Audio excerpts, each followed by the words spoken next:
से बड़ा सवाल में मैं बहुत ही एक साधारण से मुद्दे पर बात करने वाला हूं। मैं कोई धीर गंभीर संवैधानिक मसला, आतंकवाद, चुनावी दांव पेच, इन बड़े बड़े मुद्दों पर बात नहीं करने वाला हूं। बहुत ही साधारण से नॉर्मल से मुद्दे पर बात करने वाला हूं। मैं बात करूंगा प्याज की, मैं बात करूंगा आलू की, बात करूंगा टमाटर की, बात करूंगा दालों की। और बात किस लिए करूंगा? इनकी कीमतें आसमान छूती दिखाई दे रही है। प्याज से शुरुआत करता हूं। ध्यान से, जरा गौर से इन दामों के बारे में सुनिएगा। सितंबर में नासिक में 40 से 45 रुपए प्याज था, अब 100 से 110 शतक मार दिया है, सेंचुरी मार दी है कई जगह पर प्याज ने। मुंबई में 40-50 रुपए था, 90 से 100 रुपए। दिल्ली में 30 से 40 रुपए था। दिल्ली वासियों के लिए अभी भी राहत की बात है, अभी हाफ सेंचुरी ही मारी है, 50 से 60 रुपए है। कोलकाता 40 रुपए था पिछले महीने, अब 70 रुपए। चेन्नई 50 रुपए था, अब 90 रुपए। भोपाल 40 रुपए था, अब 70 रुपए। जयपुर 55 से 60 रुपए था, 70 से 80 रुपए। बेंगलुरु में तो 4 गुना दाम बढ़ गए हैं। 22 रुपए था पिछले महीने, 88 रुपए हो गया है। तिरुवनंतपुरम में 20 रुपए था, 90 रुपए हो गया है। और यह बात सिर्फ प्याज की नहीं। दरअसल मैं आलू, टमाटर और प्याज को लेकर तो हमारी वित्त मंत्री ने एक बयान भी दिया था। आपको ध्यान है ना, 3-4 महीने पहले भी थोड़े प्याज की कीमतें बढ़ी थी। वो वक्त अलग था। यह वक्त नवरात्रों का वक्त है, ज्यादा प्याज की डिमांड नहीं होती, बहुत से घरों में प्याज का इस्तेमाल नहीं किया जाता, लेकिन दाम आसमान छू रहे हैं। और तब निर्मला सीतारमण ने क्या कहा था, पहले वो भी सुनवा देता हूं, फिर आगे लिस्ट बताता हूं। इतना लहसुन प्याज नहीं खाती हूँ जी, सो डोंट वरी। मैं ऐसे परिवार से आती हूँ जहाँ अनियन प्याज का मतलब नहीं रखते हैं। तो वित्त मंत्री प्याज नहीं खाती, इसलिए प्याज की कीमतें बढ़ भी जाएं जैसा अब वो बढ़ रही हैं तो उनको ज्यादा परेशानी नहीं है। आज मैं बात कर रहा था एक डिजिटल प्लेटफॉर्म पर, एक अपने पत्रकार मित्र से ही चर्चा हो रही थी। उन्होंने कहा कि देखिए प्याज तो आजकल मैं भी नहीं खा रहा, हमारे घर में प्याज का इस्तेमाल नहीं होता और खाने में स्वाद आ रहा है। तो मैंने कहा ठीक है, 9 दिन प्याज नहीं खा सकते तो फिर 9 हफ्ते या 9 महीने ना खाइए, प्याज की कीमतें बढ़ती रहें, किसी को क्या फर्क पड़ता है, मत खाइए प्याज। पर आलू की भी बात कर लेते हैं। आलू 30 रुपए था सितंबर में, अब 50 रुपए हो गया है। टमाटर 40 रुपए था, 60 रुपए हो गया है। फूल गोभी 40 रुपए थी, 60 रुपए हो गई। तोरी 20 रुपए थी, 40 रुपए हो गई। शिमला मिर्च 60 रुपए थी, 120 रुपए हो गई है। हरी मिर्च भी खाने की क्या जरूरत है, दिक्कत हो जाती है ना, बहुत से लोगों को बवासीर भी देती है। 50 रुपए की थी, अब 120 रुपए हो गई है। पर सिलसिला यही नहीं थमता। अब थोड़ा सा और आंकड़ा दे देता हूं आपको। दालों की बात कर लेते हैं। अरहर की दाल 100 रुपए से नीचे चल रही थी, 80 रुपए थी सितंबर में, एक महीना पहले 135 रुपए। मूंग दाल 75 रुपए थी, 130 रुपए। उड़द की दाल 100 रुपए थी, 150 रुपए। मसूर दाल 60 रुपए थी, अब वो 100 रुपए हो गई है। लेकिन एक न्यू नॉर्मल हो गया है। 4-5 साल पहले, 6 साल पहले आपको ध्यान होगा, महंगाई डायन खायत जात है, ये गाना लगाकर, पीपली लाइव का ये गाना लगाकर हर दूसरे दिन चर्चा होती थी। इस प्याज ने सरकारों को रुलाया है, सरकारें गिराई हैं। प्याज 100 रुपए से ऊपर जा रहा है, कोई उफ तक नहीं कर रहा। यह न्यू नॉर्मल है क्या? यह एक मुद्दा नहीं बन रहा, कोई नाराजगी का इजहार नहीं करता, कोई परेशानी के सबब को सामने पेश नहीं करता, सड़कों पर कोई प्रदर्शन नहीं होता है। महंगाई बढ़ रही है तो बढ़ती रहे। और मैं फल सब्जियों की महंगाई की बात कर रहा हूं, दाल की महंगाई की बात कर रहा हूं। लगभग 21% इजाफा हुआ है महंगाई दर में, दालों में 14%। अंडों की भी बात कर लेता हूं। मैं कुछ आंकड़े आपके लिए लेकर आया हूं। अंडे 15.47% महंगे हो गए हैं। बहुत से लोग कहेंगे अरे नवरात्र में क्यों अंडों की बात कर रहे हैं। मीट मछली 17.5% का इजाफा हो गया है, कोई उफ तक नहीं करता है। ऐसे में आज का सबसे बड़ा सवाल, महंगी दाल, महंगे आलू प्याज से कब तक रोएगा इंसान? और महंगाई पर क्यों नहीं होती सियासी लड़ाई, ये भी एक अहम पहलू है इस समस्या का। चर्चा में मेरे साथ बीजेपी के राष्ट्रीय प्रवक्ता, अर्थव्यवस्था को भली भांति समझते हैं, गोपाल कृष्ण अग्रवाल, कांग्रेस की राष्ट्रीय प्रवक्ता सुप्रिया श्रीनेत मेरे साथ हैं, बहुत ही बेहतरीन बिजनेस जर्नलिस्ट रह चुकी हैं और अब राजनीतिक चोगा ओढ़ चुकी हैं। जीएसटी कहता हूं इन्हें प्यार से, घनश्याम तिवारी राष्ट्रीय प्रवक्ता हैं समाजवादी पार्टी के, जाने माने अर्थशास्त्री और इन दामों के खेल को भली भांति समझते हैं, विजय सरदाना मेरे साथ हैं, और बिजौन मिश्रा, प्यार से सम्मान से बिजौनदा कहता हूं, कंज्यूमर एक्टिविस्ट हैं, आवाज बुलंद करते हैं। और बिजौनदा, शुरुआत आज आपसे ही करता हूं, घर में सब ठीक ठाक है? भाभी परेशान तो नहीं हो रही कि ये दाम बढ़ रहे हैं, या न्यू नॉर्मल हो गया है, सब आत्मनिर्भर हो गए, बढ़ रहे हैं तो बढ़ते हैं, ठीक है, नहीं खाएंगे प्याज, या थोड़े दिन आलू नहीं खाएंगे, या अरहर की दाल नहीं खाएंगे, कुछ और खा लेंगे?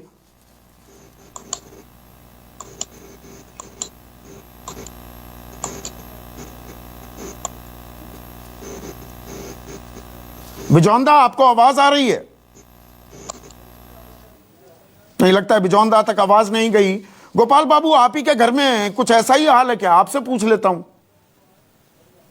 नहीं, देखिए, प्याज के दाम जो बढ़ रहे हैं उसकी चिंता सबको है और सरकार उस पर पूरी तरह से ध्यान देगी। ये जो सीजनल फ्रूट्स वेजिटेबल्स होते हैं ये एकदम बिल्कुल टाइमिंग इनका एक तरीके से बहुत ज्यादा मैच नहीं कर पाते कई बार, लेकिन सरकार जो हमारी इंपोर्ट एक्सपोर्ट पॉलिसी है उसको प्रोड्यूसर्स के साथ भी बहुत ज्यादा अलाइन करके चलती है।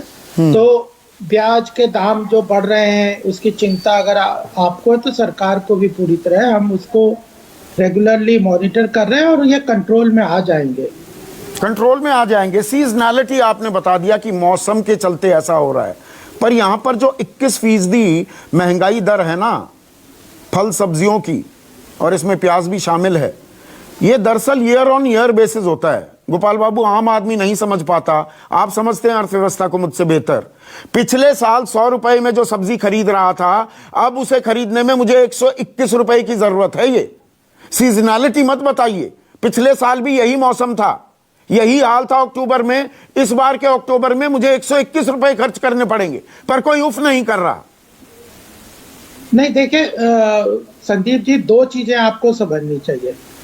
एक तो है कि टेम्पररी मैनेजमेंट, लॉन्ग टर्म आपको समझना चाहिए। आप अर्थव्यवस्था पे गहराई से बात करते हैं, जब तक हम एग्रीकल्चर सेक्टर में मार्केट रिफॉर्म्स नहीं करेंगे तब तक ये कंटिन्यूअस प्रॉब्लम चलती रहेगी। ये केवल इस साल हो गई है नहीं, ये सालों साल में हमारे देश में कई सरकारें बदल गई। 6 साल से आपकी सरकार है, 6 साल पहले आप क्या किया करते थे? घेर लेते थे सरकार को, धरने प्रदर्शन होते थे, सुषमा स्वराज केंद्रीय खाद्य भंडार की लिस्ट लेकर बैठ जाती थी, स्वर्गीय सुषमा स्वराज उस वक्त खड़ी हो जाती थी लिस्ट लेकर कि देखिए केंद्रीय खाद्य भंडार में प्याज इतने रुपए, आलू इतने रुपए, भिंडी इतने रुपए। ध्यान है ना वो दृश्य? बिल्कुल संदीप जी, दो चीजें आपको समझनी चाहिए, आपके दर्शकों को मैं बताना चाहता हूँ। पहले भी सर प्याज के दाम और चीजों के दाम बढ़ते थे, कंज्यूमर को महंगे मिलते थे, लेकिन उसका फायदा किसानों को या उपज करने वालों को नहीं होता था। अच्छा। सारा कांग्रेस के और उनके बिचौलिए खा जाते थे। वह पूरी सप्लाई चेन में जो गैप था, उस गैप को भ्रष्टाचारी और जो होर्डिंग वाले लोग थे, काले बाजारी वाले, वह सब खा जाते थे। अच्छा, इस बार काला बाजारी वाले नहीं खा रहे, इस बार किसानों को ये दाम मिल रहे हैं। मतलब आलू अगर आप बोएंगे तो 60 रुपए मिल जाएंगे किसान को। नहीं, आप जंप मत करिए मेरी बात पे। मुझे क्या कहना है वो मुझे कहने दीजिए। हाँ, मैं क्या कहना चाहता हूँ आप मत बताइए, पूरी बात समझ लीजिए। एक तो वो बिचौलियों की समस्या थी, दूसरी क्या थी कि ये जो मार्केट रिफॉर्म्स नहीं है एग्रीकल्चर सेक्टर में, और वह भी बहुत जरूरी है। जितनी भी रिपोर्ट 20 साल की आप देखेंगे, मार्केट रिफॉर्म्स की बात है, और सप्लाई चेन जैसे वेयर हाउसिंग के, कोल्ड स्टोरेज के, फल सब्जी कैसे होंगे ठीक स्टोर, अगर हम सीजनल चीजों को स्टोर नहीं कर पाएंगे। आलू में कितना फ्लक्चुएशन होता था, आलू में इतना स्पेकुलेशन होता था, क्योंकि हमारे पास कोल्ड स्टोरेज नहीं है, वो नहीं है। अब हम जब रिफॉर्म करते हैं तो आप ही के सहयोगी, जिनको सुप्रिया श्रीनाथ जी और जीएसटी प्यार से आप कहते हैं, ये उछलते हैं कि आपने कृषि क्षेत्र में क्यों रिफॉर्म किया। अच्छा। क्यों आपने सप्लाई चेन में इन्वेस्टमेंट के लिए प्राइवेट सेक्टर को इनवाइट किया। तो यह सारे लॉन्ग टर्म रिफॉर्म्स ना, अच्छा, इन्होंने लॉन्ग 65 साल टर्म में कुछ रिफॉर्म्स किए। हैं ये, मतलब लॉन्ग टर्म, अभी 6 साल में आप रिफॉर्म नहीं कर पाए हैं, इसीलिए ये दाम बढ़ नहीं रहे किया है। हैं एक और और काला बात बाजारी रह नहीं गई हो रही। मेरी। वैसे मैं आपको बता दूं गोपाल बाबू, मेरे पास सरकार के, नहीं, अब मैं एक सरकार और ने बात प्याज रह के गई स्टॉक आपकी करने बात। की सीमा तय की है। 2 टन प्याज से ज्यादा खुदरा विक्रेता स्टॉक नहीं कर सकता। लेकिन जब सरकार से पूछा गया कि जमाखोरी के आंकड़े हैं आपके पास, जमाखोरी तो नहीं हो रही, सरकार के पास जमाखोरी के कोई आंकड़े नहीं। आप कह रहे हैं जमाखोरी नहीं हो रही, किसानों को मिल रही है अब नहीं, कीमत। नहीं, सारी चीजें मिल रही है ऐसी बात भी मैं नहीं कह रहा। अभी हम रिफॉर्म्स के प्रोसेस पे जा रहे हैं। बिचौलिए जो इसमें हैं कौन सा वो पूरी रिफॉर्म तरह है? खत्म नहीं हुए। दूसरी एक बहुत महत्वपूर्ण बात मैं और कहना चाहता हूँ, वह ये है कि पहले जो इंपोर्ट एक्सपोर्ट पॉलिसी होती थी वह केवल जो कंज्यूमर है, जो उपभोक्ता है, उसी को ध्यान में रख के की जाती थी। पिछले 3-4 साल से हम लोगों ने जो उपज करने वाले, उनको भी, किसानों को ध्यान में रखते इंपोर्ट एक्सपोर्ट पॉलिसी की। चना मान लीजिए दाल अभी के प्याज अलावा दाम सारी बढ़ दालें रहे हैं। 100 रुपए से ऊपर हैं। सुप्रिया श्रीनेट, मैंने नहीं, शुरुआत अगर की अभी हम आज ये साथ- कहते हुए, 1 मिनट, सुप्रिया श्रीनेट स्क्रीन पर। सुप्रिया, मैंने आज कार्यक्रम की शुरुआत की ये कहते हुए कि एक बहुत ही मामूली से, साधारण से, नॉर्मल से मुद्दे की बात कर रहा हूं मैं, और मैंने ये जानबूझकर कहा। ये बहुत अहम मुद्दा है, हर घर इससे प्रभावित होता है, पर इसकी कोई गूंज ही नहीं सुनाई देती। कहां हैं आप लोग? आपकी सरकार घिरा करती थी महंगाई के मुद्दे पर, 10 रुपए दाम बढ़ जाएं, यहां इतने दाम बढ़ गए, आप हैं कहां? नहीं, ऐसा नहीं है कि हम कहीं नहीं है, लेकिन मैं अपनी बात पहले 2 बातों से शुरू करूंगी। ये जो गाना था ना, महंगाई डायन खाए जात है, उसकी पहली लाइन थी, सखी सैया तो खूबे कमात है, महंगाई डायन खाए जात है। आज जो स्थिति है वो बिल्कुल बदल गई है, क्योंकि सैया कमा भी नहीं रहे हैं। क्या हो रहा है देश में? आप देखिए, देश में नौकरियां गई, सैलरी क्लास की तो 2 करोड़ से ऊपर नौकरियां गई, रोजगार खत्म हुए, और उसके बाद वेतन कम हुए लोगों के। और अब इस सरकार ने कमर तोड़ महंगाई को अनलीश कर दिया है कॉमन जनता पर। और गोपाल कृष्ण अग्रवाल यहाँ पे कहते हैं कि हम उछलते कूदते, क्यों नहीं उछले कूदेंगे भाई? आपने लोगों की कमर तोड़ दी, पहले तो अपने कुप्रबंधन से उनकी नौकरियां गई, अब आप उनकी कमर तोड़ रहे हैं महंगाई से।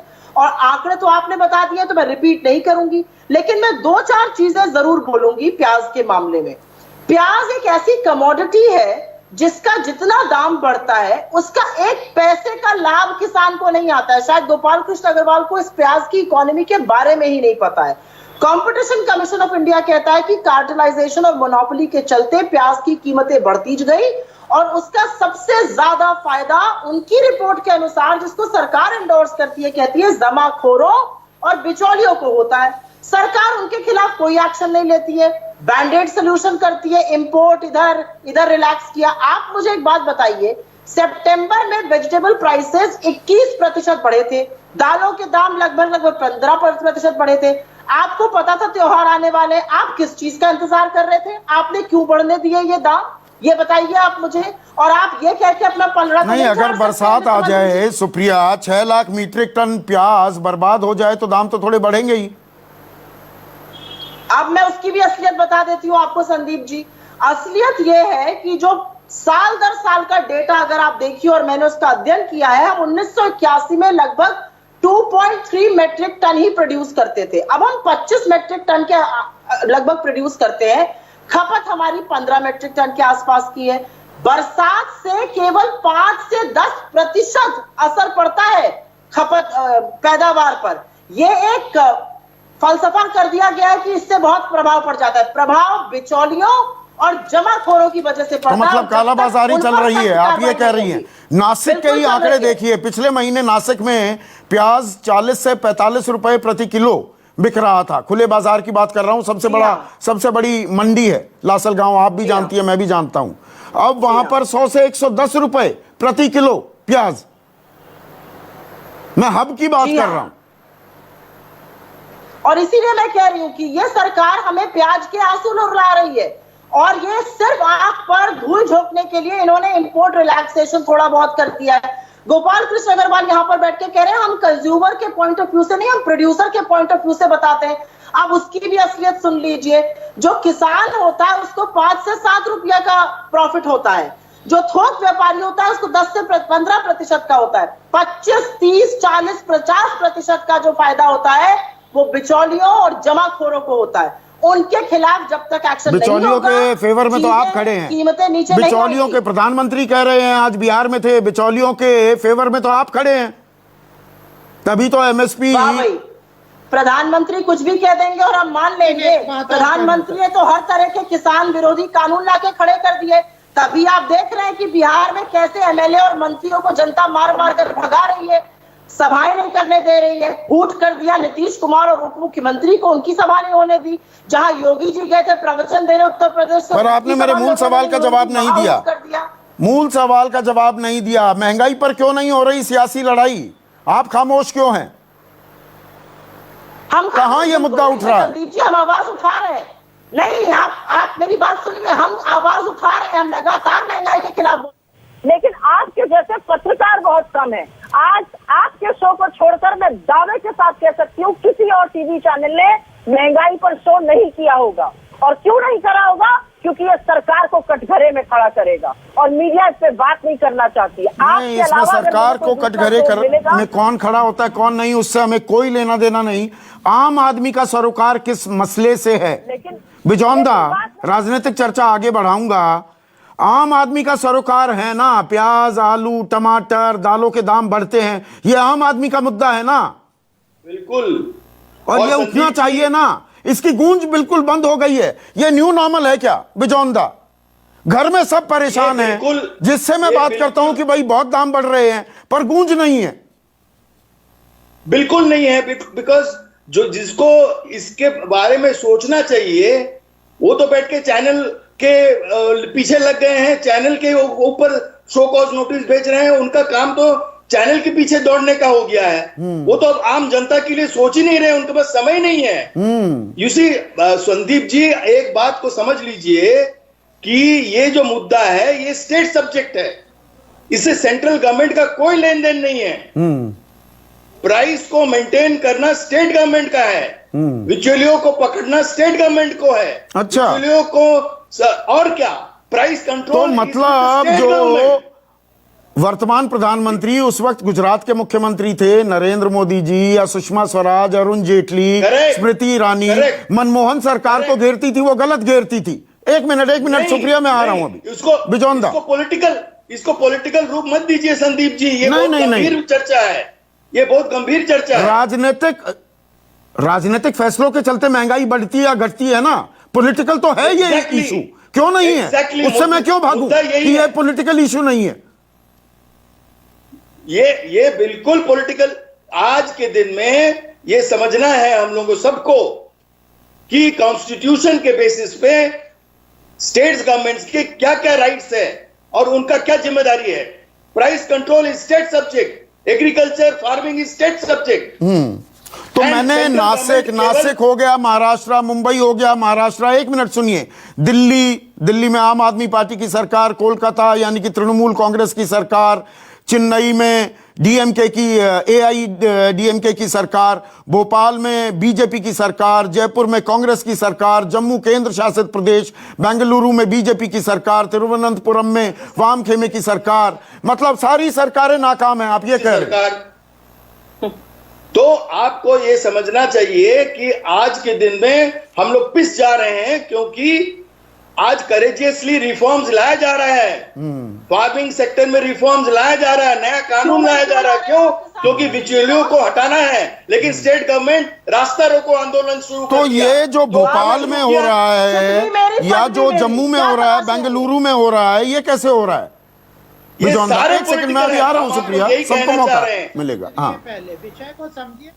हम आपको यही कहना चाह रहे हैं, हर व्यक्ति बिचौलियों को मदद करना चाहते हैं, हर पार्टी ये चाहता है कि, लेकिन अभी क्या हुआ कि जब करेजियसली हमारे प्रधानमंत्री ने एक सही रिफॉर्म्स का रास्ता लिया तो सब लोग उतर के आ गए मैदान में उनको नीचा दिखाने। तो मतलब शिवराज सिंह चौहान की सरकार हो, केंद्र शासित प्रदेश हो, मनोज सिन्हा वहां के लेफ्टिनेंट गवर्नर हैं, या बीएस येदियुरप्पा कर्नाटक में बैठे हैं, वो सब कर रहे हैं, योगी आदित्यनाथ, मैं जहां पर बैठा हूं यहां पर भी यही हाल है प्याज के दामों का। उनके पास सारा तंत्र है एक्शन लेने के लिए, हाँ। ब्लैक मार्केटिंग को रोकने के लिए, प्राइस कंट्रोल लाने के लिए, एसेंशियल कमोडिटीज को जो अभी रिफॉर्म्स में हम लोग फार्मर्स को प्राइस देना चाहते हैं, एज अ कंज्यूमर हम लोग फार्मर्स को देना चाहते हैं, नहीं बिचौलियों उसको को तो नहीं दे देना चाहते देंगे, हैं। वो तो लॉन्ग टर्म गोल हो गया। आम आदमी, नहीं, घनश्याम तिवारी, अरे एक long second, term- Ghanshyam Tiwari, आम आदमी देखिए आज की तारीख में दिक्कत क्या है, ये संकट काल, संक्रमण काल, आपदा काल है, नौकरियां जा रही हैं, तनख्वाहें कट रही हैं, आमदनी कम होती जा रही है, ऊपर से ये तो बिल्कुल बेसिक चीजें हैं ना, आलू, प्याज, टमाटर, ये अमीर से अमीर और गरीब से गरीब, ये सबसे बड़ा यूनिफायर है इस देश का। ये तीन चीजें ये हर घर में बनती हैं। ऐसा नहीं है अमीर आलू प्याज टमाटर नहीं खाते या गरीब नहीं खाता, सब खाते हैं। इनके दामों में आग लगी हुई है और कोई जिम्मेदारी लेने को तैयार नहीं, कोई बयान भी नहीं आता है। ये बात ताज्जुब लाती है आपके मन में? संजय जी, ताज्जुब की बात यह है कि सरकार के दृष्टि में आर्थिक मुद्दों पर कोई ठोस नेतृत्व कहीं से आता नहीं है। अगर आप देखिए इस विषय पर जिसमें हम चर्चा कर रहे हैं, उस पर ठोस बयान कहां से आया सरकार की तरफ से? सरकार की तरफ से तो बयान आया नहीं है। जो भी थोड़ा बड़ा बयान आया है वो आरबीआई की तरफ से आया है, उनकी इन्फ्लेशन प्राइसिंग कमेटी की तरफ से आया है, मॉनेटरी पॉलिसी कमेटी की तरफ से आया है। और वो कह रही है कि इन्फ्लेशन हाई है, इसलिए हम रेट्स को और ज्यादा नहीं घटाएंगे। ये आज आरबीआई के गवर्नर ने बयान दिया। तो आरबीआई तो अपना स्टैंड ले रहा है, सरकार की तरफ से कहीं कोई नेतृत्व नहीं है आर्थिक मुद्दों पर। अगर कोई आपका दर्शक सीएमआई की वेबसाइट ही देख ले तो हर खबर डराने वाली है, चाहे वो एम्प्लॉयमेंट की खबर है वो डराने वाली है, चाहे वेजिटेबल्स और सीपीआई इन्फ्लेशन की खबर है 8 मंथ हाई वो डराने वाली है। अगर आप तेल के दामों में देखें तो इंटरनेशनल प्राइसेस में 38% गिरावट आई है, लेकिन भारत ने अपने दाम कम नहीं किए, इस सरकार ने दाम कम नहीं किए हैं। तो समस्या यह है कि सरकार के पास नेतृत्व नहीं है, इसलिए मुद्दों की अहमियत नहीं है। आप विपक्ष से सवाल पूछ सकते हैं कि विपक्ष इस मुद्दे पर सड़क पर क्यों नहीं है, लेकिन कोरोना काल में जहां पे सरकार हर मुद्दे पर कोई ना कोई बाजीगरी करने में जुटी हुई है, चाहे वो किसानों का मुद्दा हो जिस तरह की बाजीगरी संसद में देखी गई, या फिर चुनाव का मुद्दा हो, जैसे कह दिया गया कि बिहार में आप हमें वोट दीजिए तो हम आपको वैक्सीन देंगे। सरकार केवल बाजीगरी में जुटी हुई है। नहीं, पर जो यहाँ पर बिजौंदा कह रहे हैं जीएसटी कि केंद्र सरकार की थोड़ा जिम्मेदारी है, राज्य सरकारों को ये काम करना है, हर कोई बिचौलियों को संरक्षण दे रहा है, कालाबाजारी हो रही है खुलेआम, इसलिए दाम बढ़ रहे हैं। सरकार क्या करे? सरकार का कोई रोल नहीं इसमें। ये केंद्र सरकार के बिल्कुल टूटे फूटे नेतृत्व को बचाने की नाकारा कोशिश है। इन्फ्लेशन कंट्रोल की जिम्मेदारी केंद्र सरकार की है। बिचौलियों को हम इस समय नहीं ला सकते और उनको दोष नहीं दे सकते, क्योंकि ये व्यापक समस्या है। क्या बिचौलियों ने तेल के दाम बढ़ा रखे हैं? ये बिचौलिए कौन है? बिजौंदा से पूछा जाना चाहिए, देश में तेल के दाम कम क्यों नहीं हो रहे, क्या उसका असर नहीं पड़ेगा? हम बता रहे हैं, हम क्या बताएंगे। बिचौलियों ने बिजौंदा क्रॉस टॉक नहीं, मौका अभी मिलेगा तो घनश्याम हम तिवारी की देंगे। बात, घनश्याम तिवारी स्क्रीन पर जी। तेल के दाम क्या बिचौलियों ने बढ़ाए थे? क्यों नहीं सरकार कम कर रही तेल के दाम? क्या उससे असर नहीं पड़ेगा? जो एसेंशियल कमोडिटीज हैं, एक तरफ सरकार अब धीरे धीरे जिन चीजों के दाम बढ़ रहे हैं उनको इंपोर्ट करना चाहती है। इस इंपोर्ट का फायदा किसे होगा? उन बड़ी कंपनियों का जिनके लिए सरकार पहले से फार्म बिल लेकर के आई। तो सरकार सारी चीजें नहीं कर सकती है। वो पूंजीपतियों की मदद करना चाहती है, इंपोर्ट बढ़ाना चाहती है, उनके लिए संसद में वोटों की चोरी करके निर्णय लेना चाहती है, तेल कंपनियों की मदद करना चाहती है, तेल के दाम बढ़ा के रखना चाहती है। अगर उन लोग इस देश में अगर आप सरकार चुनिंदा पूंजीपतियों की मदद करेगी तो ऑब्वियस है कि जो गरीब वर्ग है जो इस उत्पाद का उपयोग करता है उनके लिए दिक्कतें होंगी। फिर आरबीआई कहती है कि हम रेट नहीं घटा सकते। तो पूरे तरीके से, और इस सब के बीच में कोई राजनीतिक ठोस आवाज नहीं है। सबसे ठोस आवाज आर्थिक मुद्दों पे आती है तो पूर्व वित्त मंत्रियों की आती है, चाहे वो चिदम्बरम जी की हो या यशवंत सिन्हा जी की हो। इस सरकार की अपनी आवाज कहाँ है, सोच कहाँ है? अगर सरकार से पूछा जाए कि आपका मुख्य इकोनॉमिस्ट कौन है, गोपाल जी है यहाँ पे, बता दें कि सरकार का मुख्य इकोनॉमिस्ट कौन है। जिस सरकार के पास कुछ ब्यूरोक्रेट मिलकर उसको इकोनॉमिक थिंकिंग चला रहे हैं, वहां पर जहां पर आपको डॉक्टर की जरूरत है वहां मैकेनिक काम कर रहे हैं। नहीं, यहाँ पर तो बड़ी सीधी सी बात है, ये हर घर में चीजें इस्तेमाल होती हैं। एक मिनट, विजय सरदाना, आप इस फील्ड के एक्सपर्ट हैं, मुझे एक चीज बताइए। देखिए, नवरात्र चल रहे हैं अभी, तो नवरात्र में तो बहुत से घरों में, हिंदू घरों की बात कर रहा हूं मैं, प्याज खाया भी नहीं जाता, इतनी डिमांड भी नहीं होती प्याज की, फिर भी दामों में आग लगी हुई है, सेंचुरी मार रहा है प्याज। क्यों?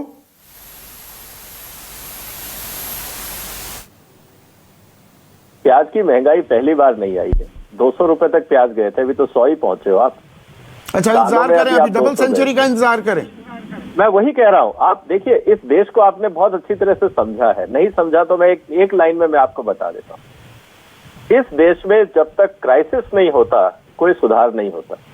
होने दीजिए ना क्राइसिस, होने दीजिए, महंगाई बढ़ने दीजिए, तब ये सारी राजनीतिक पार्टियां जब चुनाव में जाएंगी तो महंगाई की बात करेंगी, अपने अपने ये विचार रखेंगे कि हम महंगाई कैसे कंट्रोल करेंगे, कोई रास्ता निकलेगा।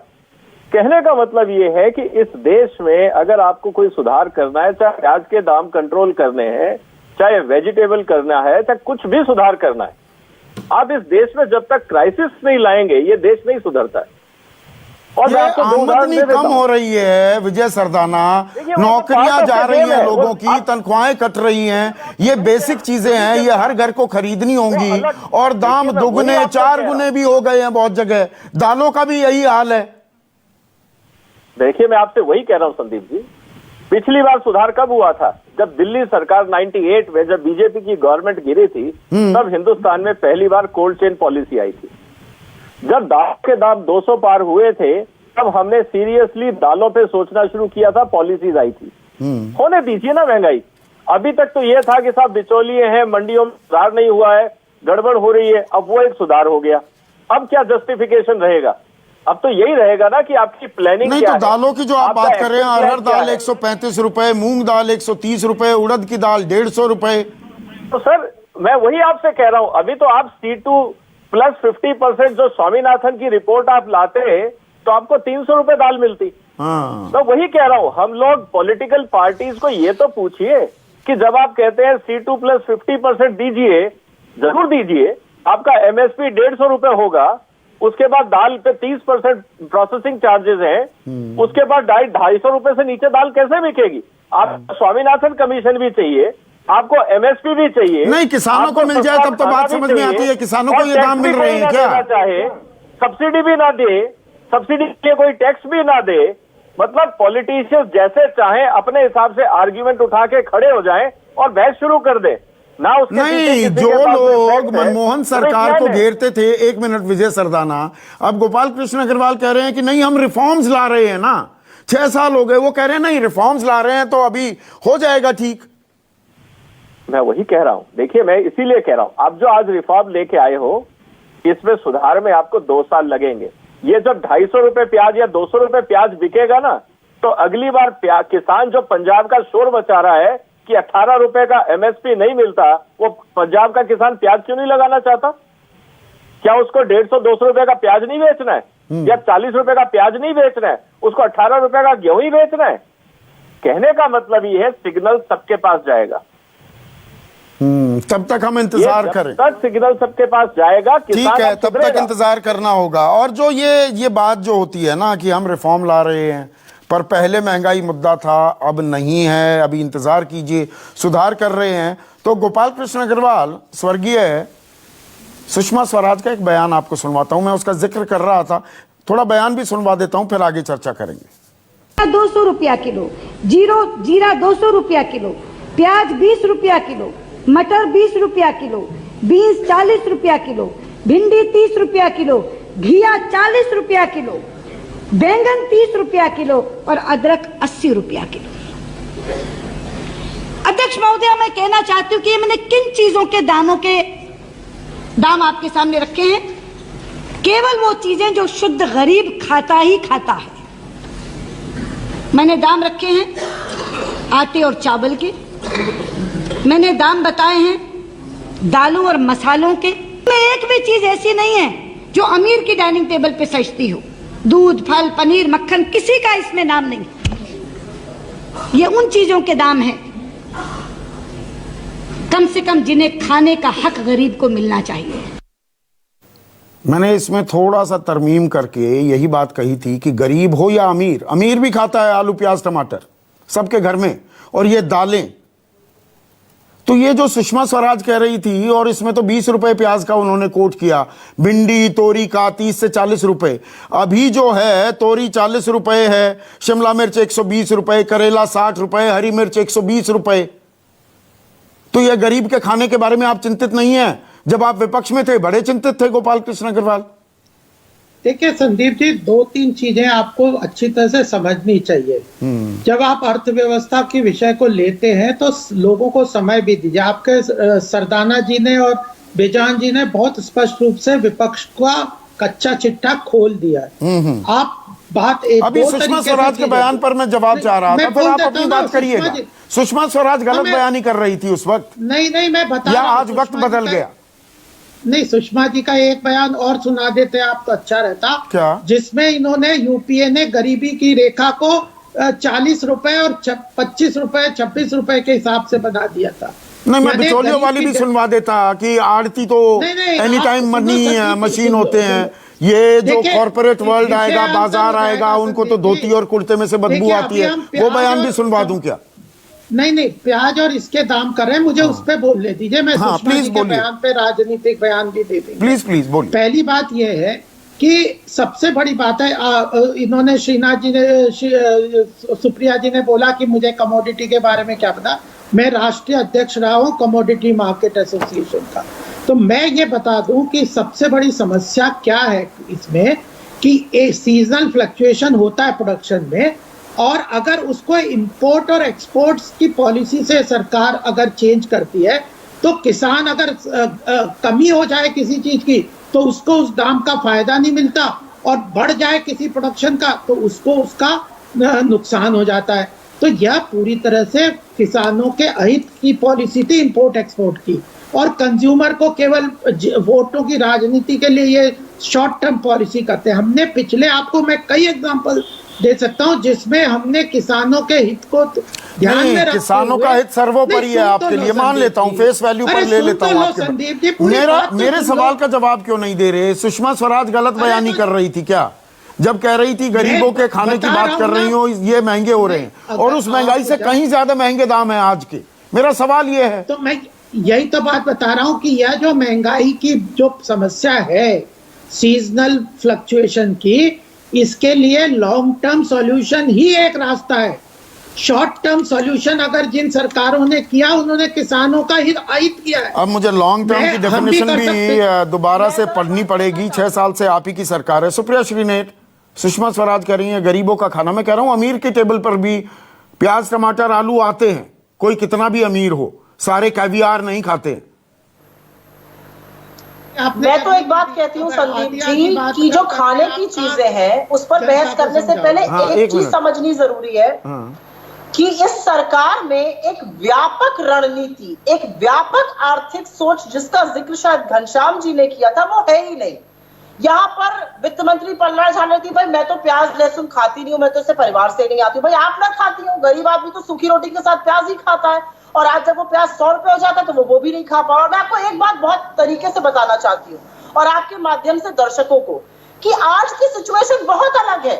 आज वेतन भी कम है, नौकरियां भी नहीं है, और जब आज महंगाई बढ़ती है तो आज महंगाई बड़ा दर्दनाक रूप लेती है। और हम खाने की बातों का ही जिक्र क्यों कर रहे हैं? अब तो प्री कोविड लेवल पर पेट्रोल और डीजल का उपभोग पहुंच चुका है, तब भी सरकार ने जो 13 बार एक्साइज बढ़ाया था उसको नहीं घटाया है।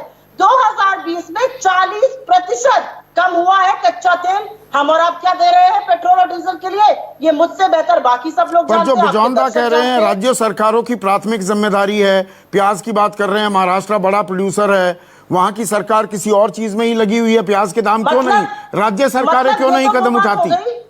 ये तो वो बात हो गई, चित भी मेरी और पट भी मेरी। यहाँ पर राज्य सरकारों की जिम्मेदारी है, और जब राज्य सरकार एग्रीकल्चर के उसमें तीनों बिल को खारिज करने का पारित करती है तो कहा जाता है वो गलत कर रहे हैं, वो अनकॉन्स्टिट्यूशनल कर रहे हैं। तो चित भी मेरी और पट भी मेरी नहीं चल सकती है। राज्य सरकारें जो है अपना काम कर रही हैं, ये सोची समझी एक रणनीति चाहिए। और गोपाल कृष्ण अग्रवाल, आप जो भी रहे हो अपनी प्रीवियस अवतार में, अपनी प्रीवियस लाइफ पे सर, लेकिन 6 साल से सरकार में आप हैं, आपने क्या पॉलिसी बनाई कि इन्फ्लेशन इस कदर ना बढ़े? 7 साल में सबसे हाई लेवल, 5 साल में सबसे हाई लेवल पर ये फूड इन्फ्लेशन की बात है ना। देखिए सुप्रिया, आप मुझसे बेहतर समझती हैं ये चीजें। महंगाई दर की बात करें, बाकी चीजों की महंगाई नहीं है। वैसे भी जब मंदी का दौर है तो महंगाई कहां से होगी? ये सब्जियों में, फल सब्जियों की फूड इन्फ्लेशन की बात कर रहे हैं। बाकी महंगाई सरकार ने काबू में रखी है, ये बात आप भी मानेंगे?